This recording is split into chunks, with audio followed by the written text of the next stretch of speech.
Hi, so this is Editing Taylor. I unfortunately made a bit of a mistake during recording. I was with Sam and I was recording her audio, but not my own. So, what I'm going to do is play the audio that we recorded and re record my lines, and then Sam's audio will come through. So, so this will sound a bit awkward, but that's why. So, sorry about this, and I will try to not do this again and always double check my audio. Hello there, I'm Liberlita, and today we're talking about Chapter 5 and 6 of Wind and Truth. This video contains spoilers for every cosmere book and the preview chapters that have already been released. So if you don't want spoilers, then click off now. I'm also not alone today. I'm once again joined by my best friend, Sam.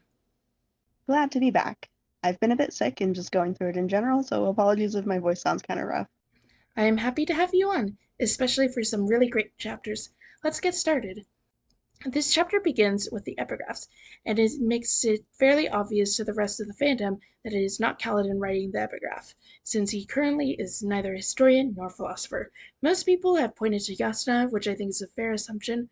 Also, it's funny because later in the chapter, the author talks about Wind's words, and I think last week I speculated that Yasna was also hearing the wind, and I saw someone on Tumblr suggest that maybe Yasna's lunacy when she was young was her hearing the wind, because in chapter 1, the epigraph says the author had been watched all their life and they met the wind as a child. Chapter 5 begins with Shallan drawing outside of lasting integrity while waiting for the Windrunners to bring the Shadesmar party back to Urithiru. Unfortunately, they were only able to get 12 honor spren to join their cause and begin bonding the Radiants. There's actually a word of Brandon about this very thing, and guess who so happened to ask this question? Our very own Sam. Me!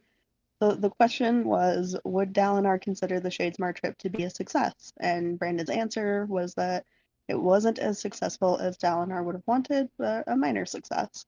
Notum is about to join the honor spread, but Shalon perhaps counterintuitively convinces him against it, and he decides to refresh the honor spread's navy. I have a mostly serious theory that Notum will bond Yalb, mostly because they're sailor buddies. The best nail bonds are made from the greatest comedic duos, after all. I think it's safe to say that this navy is probably going to come back in some way. I, for one, would be all for the return of Yalb. I was so happy to see him alive and well in Dawnshard. Shalon insists that even once this is over, there's peace, wind runners are still their primary method for traveling long distances, so they would be very useful. If and that's a big if, we get peacetime by the end of this book, I'm sure it'll last very long and the back half will be extremely boring. I would like to once again remind people that Roshar post Book 5 is in extreme danger to try and visit, so I don't think this book is going to go well. Probably. I went over last week, it's possible Lost Metal takes place after Arc 2. Possibly, but Brandon has always been pretty consistent in saying that it was in between books 5 and 6. We'll see. Yeah, I don't think this is likely, but it's always a possibility. KoWaT joins Shalon in waiting and goes back and forth about whether he wants to join them or not. He uses the excuse that he can't leave the Sion and she can't travel right now because it's not good for her. I wonder what this means for her. Shallan worries about what will happen when she finds Ba'ado Mishram's gemstone, and she'll just bring it back to Dalinar and let everyone else decide. Meaning that Mishram is probably not in her gemstone? You think she won't be able to bring her back? I think she'll probably escape, something like that. Interesting. Calic does say that she would probably go back to Odium if given the opportunity. Shalon draws Kleck in much the same way she did for Yalb, Bluth, and Elhokar. It is described as him standing tall, wearing robes, and striding from a fanciful city with colorful walls and strange trees with long fronds she made up. At first, my mind immediately went to Nalthis, but I think this is what Ashen looked like pre-Radiance going nuclear. He carries a staff with an odd shape at the top, to which I'm frustrated because come on, Shalon, you're an artist. Describe to me so I can figure out what it was. I did a quick search on the Cumberbund, but I couldn't find any staff reference. So maybe this is something new. Calic becomes lucid and begins to ask Shallan about her enhanced drawing abilities. Apparently, she's drawing on fortune to glimpse someone's possible selves. Then she capital T touches those selves in some small way. Which I can't remember an instance where we've heard capital T touch before. Calic concludes that Shallan's double bond has something to do with it, and that there were once rules against it. It is rather crazy that double bonds actually grant completely new abilities rather than just enhancing the surges that would normally be there. I wonder what prompted them to forbid double bonds, and I would love to see what other double bonds look like. Maybe they'll be like twinborns. Oh yeah, Clark then says, if you were someone else, I would assume you had seen some ancient art and were unconsciously influenced by it. Ancient art influenced by it? Is this a reference to the art that Risen saw when she became a Dawn Shard? Is this someone else Hoyd? But I don't think Clark will perceive Hoyd as being able to be unconsciously influenced by something. I wonder if the scene she's depicting is actually an ancient one, like Ashen, and possibly recorded in their histories. Someone could potentially sketch it based only on that knowledge, but that's not what Fallon is doing here. All right, next to the Windrunners arrive, and it's obvious that many of their party and their supplies, including Adeline's sword and horse, will have to travel by foot. This is where things for the epigraph get interesting. Chapter 5 ruled out Kaladin being the author of the book. This book seems to be specifically for documenting the cleansing of Shinovar. We know in Rhythm of War and in this book, Zeth is really gearing up to do that. So, would that mean that this book is written later? Maybe even after the events of the book? The author is doing their best to record what they can discover of the wind's own words regarding the cleansing. However, the wind and the heralds have vanished. Regardless, the author only has two sources that can talk about the events, and they are the author's witnesses. Presumably, this is Kaladin and Zeth. Which witnesses? I wonder if this is for some sort of trial. I'd have to go back and look at rhythm before to see the language that was used during Adolin's trial. I think it's more so people who would have had first-hand accounts of the event. Something happens that is witnessed by the wind, the heralds, and then whoever these two are. The former have vanished, so they're the only ones left to tell of what happened. It could be Kaladin and Seth. I do wonder if the heralds referred to are the 10 we know of, or perhaps new ones. And how many heralds disappeared? All the ones that are alive, or are the few in Shinovar? Alright, so Kaladin is with Dalinar, who is overlooking the mountains and being Dalinar. Seth is being Zeth. He's sitting on the floor, dressed in all white with a shaved head, meditating with Nightblood in his lap. Kaladin comments that Nightblood has always looked wicked, and that even when relaxing, Zeth was pretty unnerving. This It's mark fair. this marks the start of me being absolutely in love with this chapter. I can already tell that this plot is going to be the highlight of the entire book for me. Kaladin being the somewhat normal person and Seth being crazy are merely just two elements of how great it is. Syl, human size, walks over to stare at Zeth to see if he's peeking. Not only do we have Zeth being crazy, but we also have Syl being, well, Syl. And what's more is that in this chapter we hear nothing from Zeth's Honorspent or Nightblood. I think Nightblood can talk to people outside of the holder, like lifted in Rhythm of War. So this is going to be comedy gold. I already love Seth so much, and I feel like he's going to become my favorite character in this book. I've been so excited for the Shinovar Buddy Cop road trip, like the entire time we've known about it. And then Nightblood has been one of my favorite characters since I started the cosmere. So I cannot wait to see the five of them and whatever wacky adventures they're going to get up to. And maybe Soul will even get Seth's highest friend to come out of his shell. Yeah, I can already tell that Zeth and his interactions with Cal are going to be the highlight. And honestly, his development is going to be great to see. Cal is probably going to be his first friend in quite some time. Yeah. And Kaladin is rather sadly in the market for a new best friend. Hmm. R.I.P. Taft. Yeah. Vasher called him and Seth friends in the previous book, so I wonder if that was some kind of vision he got. Oh, I hope so. I am so beyond ready for Kaladin and Seth BFFs forever. On a more serious note, I do think that we'll get some interesting parallels between Zeth and Moash, being the friend that Kaladin can save and the one he can't, respectively. That's a good idea, and would it be great to show the audience what it means to do terrible things and then actually be willing to change? In particular, Kaladin's protest here that Zeth has murdered dozens, and that Dalinar's retort that it was on the orders of his master in a severely compromised mental state reminds me a lot of the excuses the fandom likes to make for Moash. Hmm. Zeth is seeking redemption, though, and he's working to make better choices with his freedom. Yeah, that's a good point. Zeth is basically under the very circumstances that a portion of the fandom that stands Moash claim he is. Though I personally never saw Odium's influence as severe as something like being spiked in Mistborn. You, and yes, this includes Dalinar and any other character you throw at me, are in control of yourself under Odium's influence. Yeah, odium's influence doesn't it take away your free will, just the guilt you feel from the terrible actions that you commit. It it's more along the lines of committing a crime under the influence. Yes, your decision making is impaired, but at the end of the day, you're still responsible for what you do. Dalinar then breaks the news to Kaladin that Zeth is going to be his companion. He's the companion you promised me, Kaladin asked. I've returned to my homeland, Zeth said softly, to set right what is wrong, to cleanse, we'll get back to that in a minute, an evil, to achieve the fourth ideal. A skybreaker must undertake a crusade of a righteous cause. Upon completing it, I will be poised for the final step, in which a man becomes the law. I wish to go alone, but Dalinar has insisted I bring you. So, first we have the word cleanse, which is possibly, more probably, what is the epigraphs is referring to.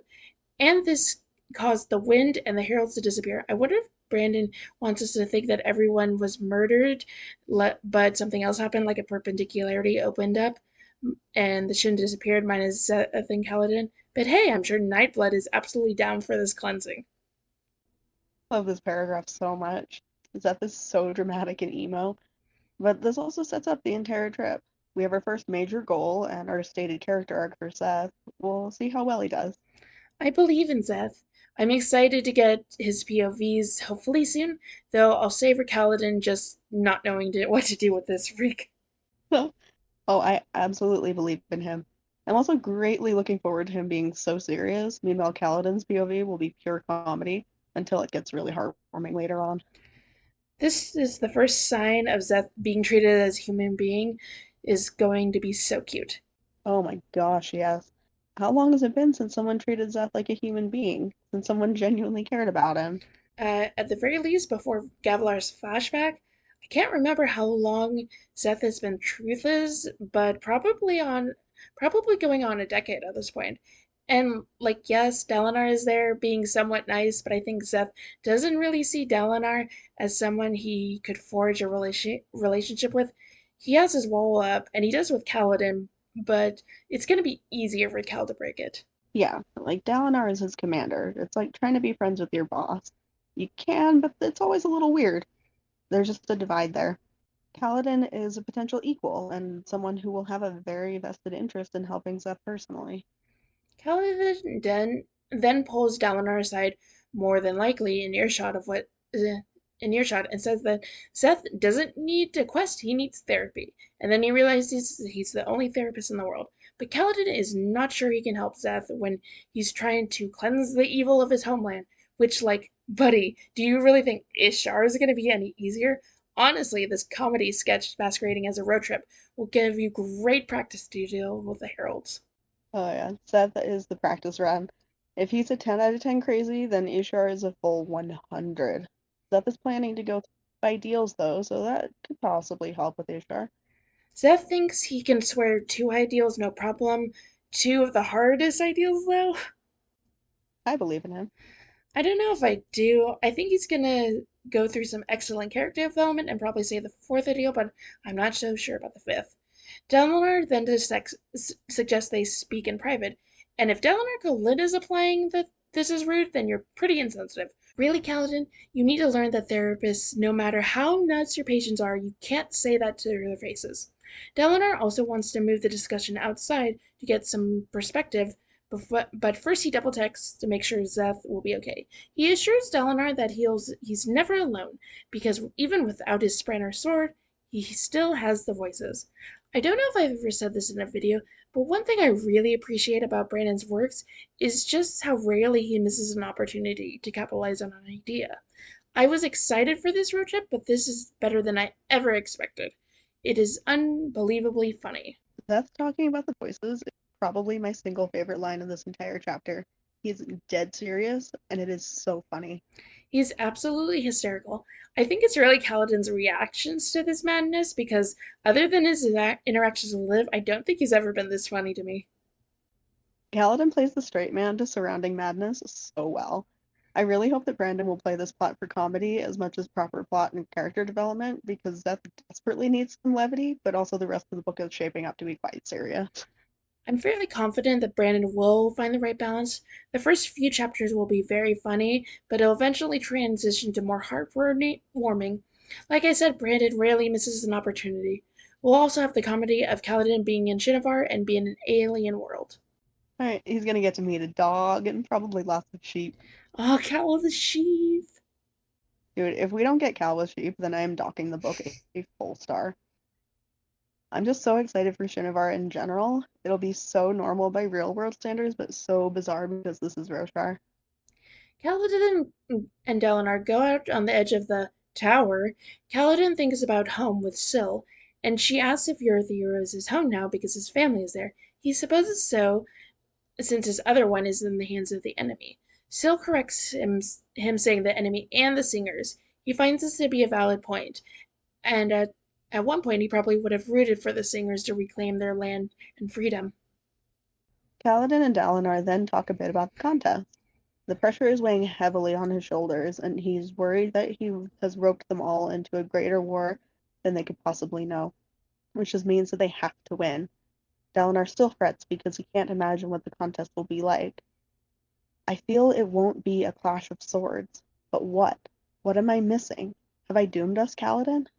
I don't necessarily think this line is definitely saying there won't be a fight between champions, but I think this is Brandon setting up a surprise. Yeah, I think it'll be a battle of hearts just as much as a battle of swords, but it is to the death, so there's going to be a proper fight. We're looking at high emotional stakes, though. High emotional stakes? Do we really need that in a finale? Apparently not if you've been following the theorizing since Rhythm of War. Dalinar then asks Cal if he could take them to a specific peak. The big one that looks like the tallest crown. We'll get to it in a moment, I promise. They fly over, and Kaladin appears to be experiencing snow for the first time, which is cute. Dalinar worries about his power and authority, which is quite the development for the control freak. He says that the world didn't decide upon the contest, he did. Was there a better way? Technically, you can argue that honor decided this, but that's semantics. The topic of Seth comes back, and Dalinar says he understands Cal's concern, but argues that there needs to be a change. To do things differently, I think we start by not throwing away people when we worry they're defective. Kaladin counters with the fact that Seth has murdered dozens. Dalinar retorts that Seth has had basically no autonomy, and he's trying to find a better path now. Cal saved Dalinar from Zeth, and now he's asking him to save him and Ishar. It'll be hard, but it's the end, and he has no other options. Kaladin agrees to help him, but warns him that Hoyt said that Cal will not be back in time to help Dalinar, and Ishar can't help him either. Cal's supposed to listen to the wind, Roshar, and Dalinar. Dalinar is still sure the heralds are important somehow, but either way, being a herald, being in Shinovar means there's honor blades. Ooh, heralds are going to be significant, and the honor blades are going to be significant. Historically, they've been kept in Shin to see a few more, but I also think a few more than we think are going to be missing.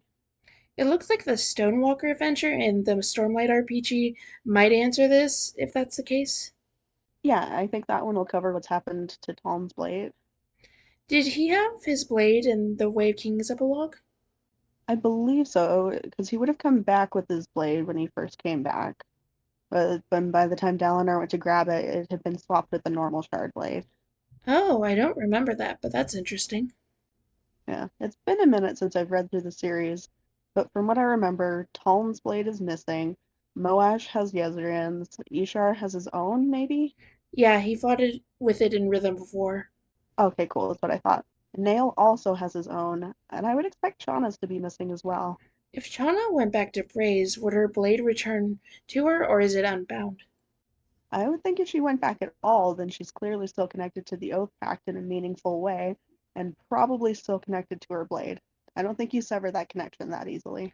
So, Yezrean's is with Moash, Nail has his, Chana possibly has hers, Vendel is unknown, Pala is unknown, Ash probably doesn't have hers since she's been seen with a regular sword, Batar unknown, KoWaT probably doesn't.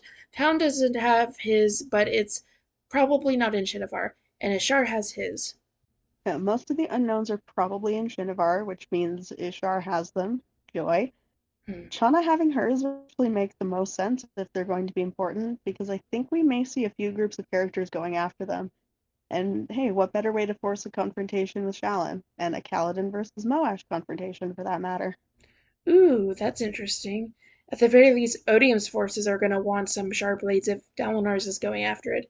Guess the boys can have a peaceful bonding session.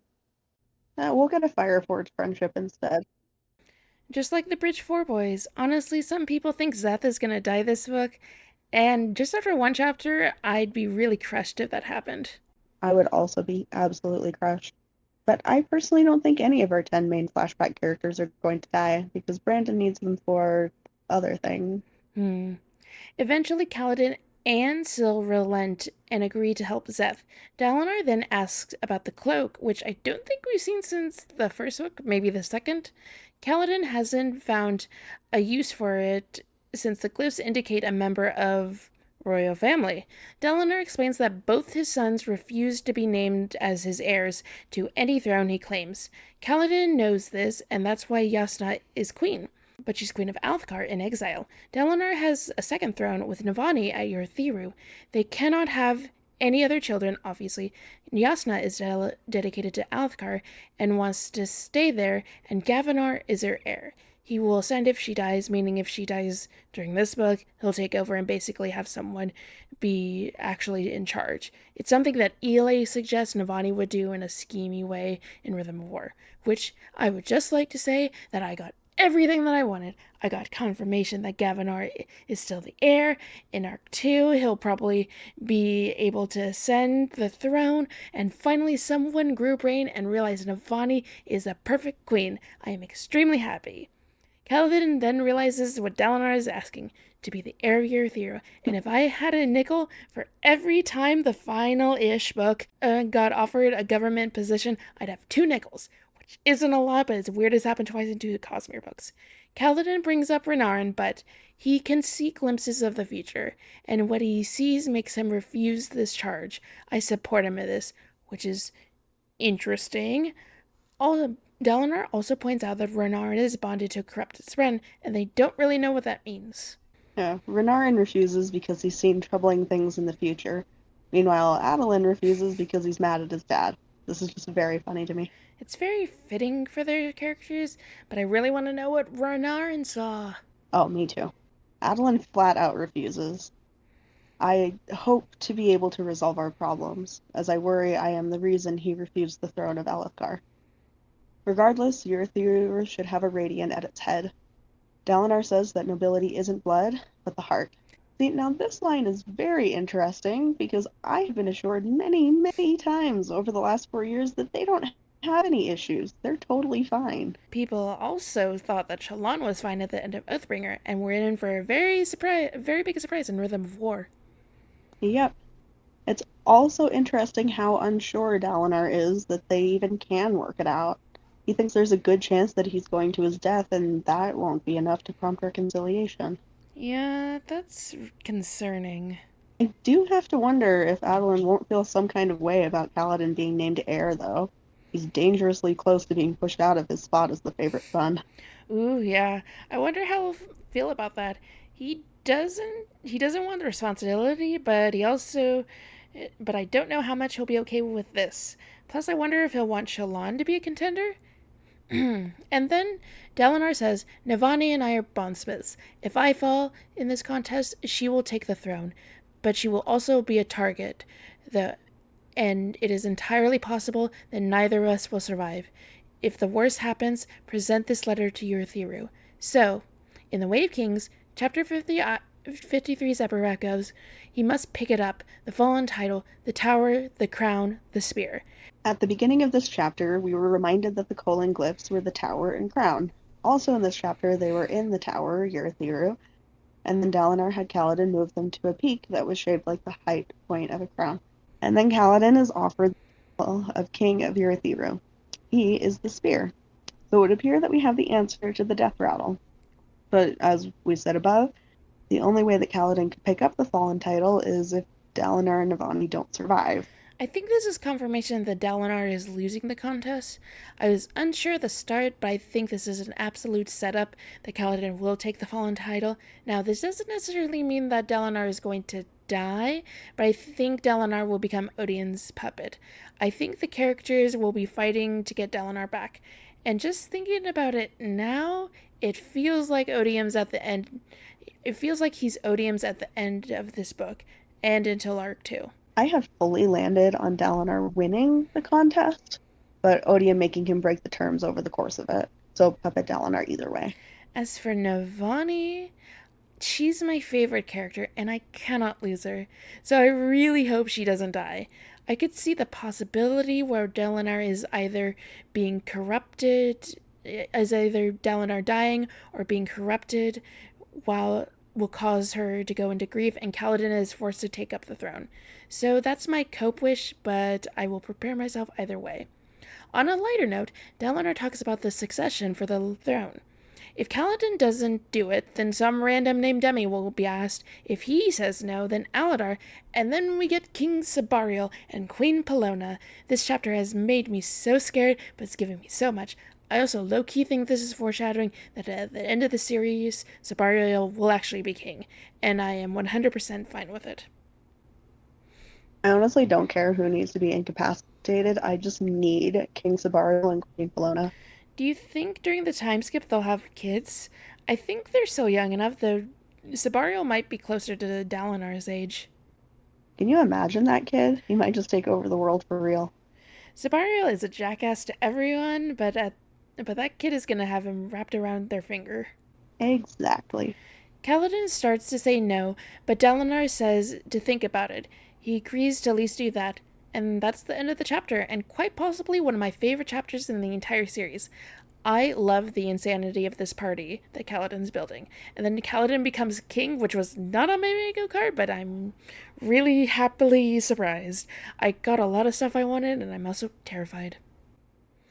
I was already so excited for the Shinovar road trip, but this chapter has me completely hyped up. The weirdly wonderful Zeth and Kaladin dynamic seems like it's going to work so well.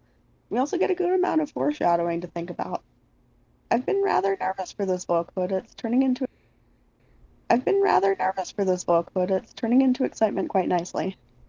Yeah, a lot is writing on this book, but I think we've yeah, a lot of is writing on this book, and I think we've all been a little bit nervous of whether Brandon will stick the landing, but this setup is looking very promising. But that's all I have for you today. Remember, there's always another secret. Again, I'm sorry for the scuffed recording of this. It's totally my fault, and I should always check to make sure OBS is connected to my mic. Thank you for watching, and I'll see you next time.